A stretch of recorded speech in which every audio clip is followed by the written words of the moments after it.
Houkhiba tang anida Bishnupur District ki manung chanba Ithai Loukol da shuba Mahar Regiment ki personnel khara Ithai Dam da chatnaba hotnarakpadagi Kumbi AC ki Meira Paibi singna tankhibagi thoudok aduda yaoba Meira Paibi sing ki Mathakta Fir Pankhiba Adubu Yaningdaba phongdokpa oina ngasi Moirangkhunou Makha Khongnang Makhong da Wakat Meepham Chathakhre Moirangkhunou Meira Paibi amadi Makha Meira Paibi na sinduna Chathakiba Wakat Meepham Aduda saruk yakibi Moirangkhunou Meira Paibi ki President Moirangthem Leimana hai Koki narco terrorist sing na Chathakhre balan asingak senanaba Government of India na thazilakliba Central Force sing asina irang thokliba mafam dadi ngak sendroga irang leitaba mafam da sangnana hotnarakpadagi thawong asi yaningde Koki narco terrorist sing laksina bagi mahutta maitei sing gi khulakta sangnana hotnarakpasi karamba makhalgi lalonglo Central Force के personnel sing thingluba Kumbi AC की Meira Paibi sing da FIR paliba du khudak talokthokadabani natrabadi Kumbi AC की Meira Paibi amadi miyamna horukpa khongjangda Moirangkhunou Makha amadi Makha Lekai की Meira Paibi na mafungfana saugatkani haina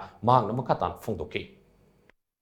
Hanthana yengbagi wakhalon manba maung ama tawrokpasi asuki matik aikoina ninda tawi loinana condemn tawi hai riba Meira Paibi kumbigi Meira Paibi maibal singi mathakta pala ibe FIR si khudak thoudok bataragadi hai riba kumbigi Meira Paibi maibal singa changsilakpa khongjang khuding makta Moirangkhunou da leijariba Meira Paibi amoina thodang logjariba ikoi khuding mangnasu maduda saruk yanabagi damak amadi khongjang khuding mak mang thaduna saruk yagani haibagi sem thaduna leire maram maduna hai riba Meira Paibi maibal singi mathakta pale be FIR si khudak thoudok